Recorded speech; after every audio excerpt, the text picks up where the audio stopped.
Video like जरूर कर लीजिए और ऐसे वीडियो लगातार फ्री में पाने के लिए चैनल को तुरंत सब्सक्राइब कर लीजिए और बेल आइकन को जरूर टैप कर लीजिए ताकि आगे भी सारे वीडियो आपको मिलते रहे। यूट्यूब में फॉलो करते हैं तो प्लीज ये वाला फ्री टेलीग्राम चैनल जरूर ज्वाइन कर लीजिएगा। सारे नोटिफिकेशन सारे अपडेट यहीं पे आते हैं, ध्यान रखिए। नमस्कार साथियों, स्वागत है ऑनलाइन एग्जाम प्रिपरेशन पर which is the part of study for civil services. दोस्तों, हमारी पॉलिटी की लिस्टिंग चल रही है यूपीपीएससी प्रीलिम्स के एग्जाम के लिए और आरओ री एग्जाम के लिए। तो लास्ट वीडियो में हमने मूल अधिकार पढ़े थे और ये हमारे सारे हो गए थे। इसमें एक छोटी सी चीज़ है जिसको आप एक बार देख लीजिए। हमारे कुछ अधिकार जो सिर्फ भारत के नागरिकों को प्राप्त हैं, विदेशियों को प्राप्त नहीं है, वो अधिकार कौन से हैं? आर्टिकल 15, आर्टिकल 16, 19, 29 और 30। ये वो मौलिक अधिकार हैं 15, 16, 19, 29 और 30 के जो सिर्फ भारतीयों को प्राप्त है, जो भारत के नागरिक हैं, मतलब भारत के देश के नागरिकों को प्राप्त है, विदेशियों को प्राप्त नहीं है। और ऐसे अधिकार जो नागरिकों और विदेशियों को प्राप्त हैं शत्रु देश के लोगों को छोड़कर, वो कौन से हैं? 14, 20, 21, 21 का और 22, इसके बाद 23, 24, 25, 26, 27 और 28। ये सारे अधिकार सभी को प्राप्त है। ठीक है, इसके बाद कुछ और तथ्य हमारे मूल अधिकारों से संबंधित जिनको हमें कवर करना है, तो आज की वीडियो में हम यही देखेंगे। तो सबसे पहला तथ्य दिया गया है संपत्ति का अधिकार, जो कि 44वें संविधान संशोधन अधिनियम 1978 के द्वारा मौलिक अधिकारों की सूची से हटा दिया था। अभी वर्तमान में कितने मौलिक अधिकार हैं? 6। पहले 7 हुआ करते थे। 1978 में संपत्ति का अधिकार, जो पहले एक मौलिक अधिकार था, इसको एक कानूनी अधिकार बना दिया। कौन से भाग में? इसे संविधान के भाग 12 में अनुच्छेद 300 का, अनुच्छेद बहुत पूछा गया एग्जाम में, 300 का या 300A याद रखिए, और इसके तहत इसको कानूनी अधिकार बना दिया, जो वर्तमान में अभी कानूनी अधिकार है। और वर्तमान में सिर्फ मौलिक अधिकार कितने हो गए? 6, पहले 7 थे। अनुच्छेद 20 और 21 के द्वारा गारंटीकृत अधिकारों को छोड़कर राष्ट्रीय आपातकाल के संचालन के दौरान मौलिक अधिकारों को निलंबित किया जा सकता है। 20 और 21 को छोड़कर बाकी मौलिक अधिकार निलंबित हो जाते हैं राष्ट्रीय आपातकाल के दौरान। अनुच्छेद 19 के द्वारा गारंटीकृत 6 अधिकारों को केवल तभी निलंबित किया जा सकता है जब युद्ध या फिर बाहरी आक्रमण के आधार पर आपातकाल घोषित किया जाए। तो ये एक इंपॉर्टेंट फैक्ट है कि कैसे आपातकाल में, जब युद्ध या बाहरी आपातकाल हो, ठीक है ना, बाहरी आक्रमण के कारण आपातकाल घोषित किया गया हो, तभी इसको निलंबित कर सकते हैं, जो अनुच्छेद 19 में 6 अधिकार दिए गए हैं, ठीक है ना, जिसमें बाकी वो अभिव्यक्ति की स्वतंत्रता 19(1) में है, ठीक है, समिति गठित करना और अबाध रूप से भ्रमण करना, ये सारी स्वतंत्रताएं इसी में दी गई हैं।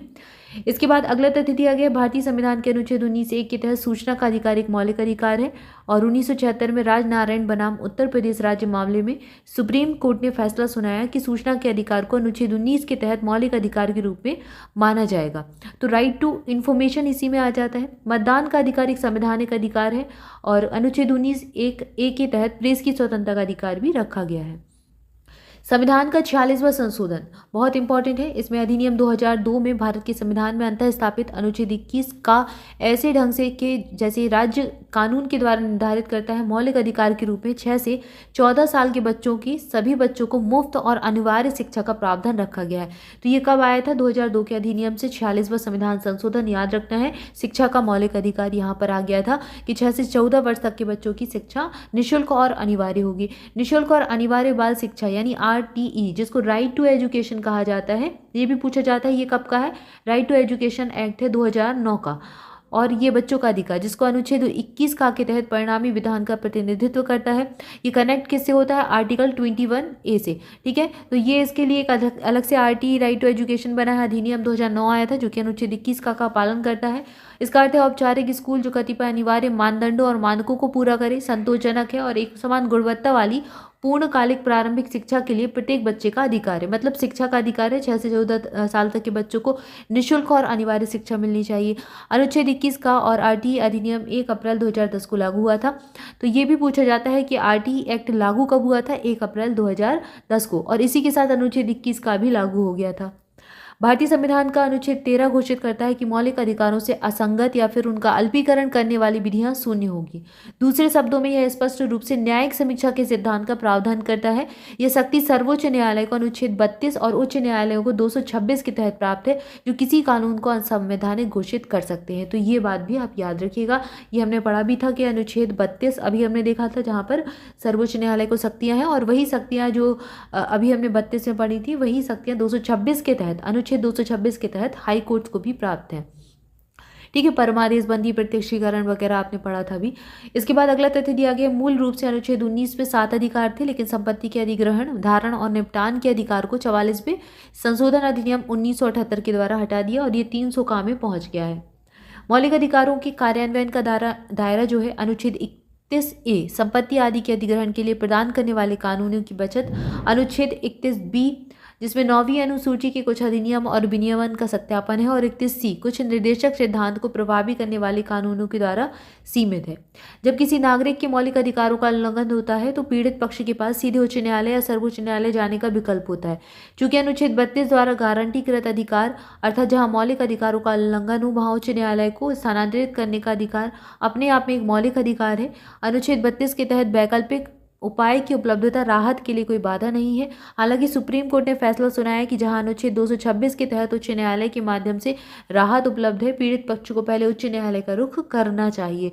तो ये एक तरीके से आपको बताया गया है कि अगर मौलिक अधिकारों का उल्लंघन होता है तो आप मतलब सर्वोच्च न्यायालय, उच्च न्यायालय के पास जा सकते हैं अपने अधिकारों के लिए। अनुच्छेद 33 के तहत भारत की संसद के पास सशस्त्र बलों और अर्धसैनिक सदस्यों के मौलिक अधिकारों को समाप्त करने, प्रतिबंधित करने की शक्ति है। संविधान के अनुच्छेद 33 पर केवल भारत की संसद को कानून बनाने की शक्ति प्रदान की गई है, राज्य सरकारों को नहीं। तो भारत की संसद बस बना सकती है, केंद्र सरकार बस बना सकती है, और राज्य सरकार यहाँ पर इस अनुच्छेद के तहत कानून नहीं बना सकती। तो ये चीज़ याद रखिए। अब संसद में क्या आता है? लोकसभा, राज्यसभा और राष्ट्रपति। ठीक है। मूल अधिक जो है इनको प्रतिबंधित किया जा सकता है जब किसी क्षेत्र में मार्शल लॉ लागू किया गया है। मार्शल लॉ का अर्थ है आदेश को बहाल करने के लिए असामान्य परिस्थितियों में लगाया गया सैन्य शासन, जो अनुच्छेद 34 में है। यह राष्ट्रीय आपातकाल लागू करने से भिन्न होता है। तो अगर कहीं मार्शल लॉ भी लगा है तो भी मूल अधिकार प्रतिबंधित हो सकते हैं। उनमें से अधिकांश सीधे परिवर्तनीय है, जबकि उनमें से कुछ को उन्हें प्रभावी करने के लिए बनाए गए कानून के आधार पर लागू किया जाता है। ऐसा कानून केवल संसद के द्वारा ही बनाया जा सकता है, ना तो राज्य की विधानसभाओं द्वारा, और ताकि पूरे देश में एकरूपता बनी रहे तो राज्य की विधानसभाएं ऐसे कानून नहीं बना सकती। Doctor B.R. अम्बेडकर ने इन सिद्धांतों को भारतीय संविधान की नोवल फीचर्स कहा था, नोवल फीचर्स के रूप में वर्णित किया। मौलिक अधिकार के साथ निर्देशक सिद्धांतों में संविधान के दर्शन को समाहित करने और संविधान की आत्मा, ग्रॉनविले ऑस्टिन के निर्देशक जो नीति निर्देशक तत्व हैं, और मौलिक अधिकारों को संविधान की अंतरात्मा के रूप में वर्णित किया है। भारत के संविधान के अनुच्छेद 300 का में संपत्ति का अधिकार है, और ये केवल कानूनी अधिकार है। मानव अधिकार मतलब अधिकार है, मानव अधिकार है, मौलिक अधिकार नहीं है, पहले ही पढ़ लिया।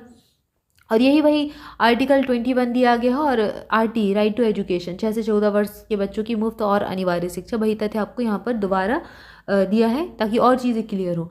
2019 अनुच्छेद 15(6) और 16(6) के तहत EWS यानी जो इकोनॉमिक वीकर सेक्शन है इनका रिजर्वेशन शुरू हुआ, 10% का रिजर्वेशन। वर्ष 2019 में 103वां संविधान संशोधन के माध्यम से भारतीय संविधान के अनुच्छेद 15 और अनुच्छेद 16 में संशोधन किया गया, और संशोधन के माध्यम से भारत के संविधान के अनुच्छेद 15(6) और अनुच्छेद 16(6) को शामिल किया गया, और इसमें अनारक्षित वर्ग के आर्थिक रूप से पिछड़े लोगों को आरक्षण का लाभ भी दिया जा सके। ये इसलिए संशोधन हुआ था। ये जरूर याद रखें कि 103वां संविधान संशोधन था EWS का, और 2019 में हुआ था। राष्ट्रपति का चुनाव कॉलेज बराबर संसद के दोनों सदनों के निर्वाचित सदस्य, राज्य विधानसभाओं के निर्वाचित सदस्य और केंद्र शासित प्रदेश जिसमें दिल्ली और पांडिचेरी आते हैं। ये पूछा जाता है कि राष्ट्रपति की जो चुनाव प्रक्रिया है, चुनाव कॉलेज है, उसमें कौन कौन शामिल होता है। तो संसद के दोनों सदनों के निर्वाचित सदस्य इसमें आते हैं। दोनों सदन यानी कि उच्च सदन और निम्न सदन, लोकसभा और राज्यसभा हो गई। राज्य विधानसभाओं के निर्वाचित, अब यहाँ विधानसभा बस है, विधान परिषद नहीं है, ये चीज़ याद रखें। तो राज्यों की विधानसभाओं के जितने राज्य, हमारे 28 राज्य हैं, तो सभी की विधानसभाओं के निर्वाचित सदस्य बस आएंगे। और 2 केंद्र शासित प्रदेश जहाँ पर विधानसभा है, एक दिल्ली और पुडुचेरी, यहाँ के विधानसभाओं के निर्वाचित सदस्य, बाकी और यूटीज को नहीं लेते हैं। ठीक है। भाग 4A मौलिक कर्तव्यों को 42वें संविधान संशोधन 1976 द्वारा जोड़ा गया था स्वर्ण सिंह समिति की सिफारिश पर। तो यहाँ पर मौलिक कर्तव्य इंट्रोड्यूस किए गए थे भाग 4 का में। मौलिक कर्तव्य मूल रूप से संख्या में 10 थे। 2002 में 86वां संविधान संशोधन हुआ और यहाँ पर मौलिक कर्तव्य बढ़कर 11 हो गए। भाग 7 में भाग B राज्यों में संबंधित 7वें संशोधन अधिनियम 1956 द्वारा हटा दिया गया। दूसरी ओर भाग 4 का को और भाग 14A को दोनों को 42वें संविधान संशोधन अधिनियम 1976 के द्वारा जोड़ा गया। भाग 9A को 74वें संविधान संशोधन 1992 के द्वारा 1992 के द्वारा जोड़ा गया था। ये वही भाग 9A पंचायती राज और नगर पंचायत, और इसमें भाग 9B को भी 97वें संविधान संशोधन अधिनियम 2011 के द्वारा जोड़ा गया था। तो ये कुछ अधिनियम जो संशोधन हुए हैं ये उसके बारे में है, और एक पूरा आपको जो इम्पोर्टेंट कॉन्स्टिट्यूशन के अमेंडमेंट्स हैं, संशोधन हैं, उसमें एक बार एक वीडियो ले आएंगे जिसमें सारणी के रूप में आपको काफ़ी चीज़ें क्लियर हो जाएंगी। तो इस वीडियो में इतना ही। इसके बाद हम पढ़ेंगे मूल अधिकार और नीति निर्देशक तथ्यों के बीच में क्या डिफरेंसेस होते हैं, और फिर मूल कर्तव्य। मिलेंगे नेक्स्ट वीडियो में नेक्स्ट टॉपिक के साथ। जुड़े रहें चैनल के साथ, वीडियो को लाइक जरूर करें, चैनल को सब्सक्राइब करें, हमारे पेड बैचेस ज्वाइन करने के लिए डिस्क्रिप्शन को फॉलो कीजिए। Thank you for watching this video. Thank you so much.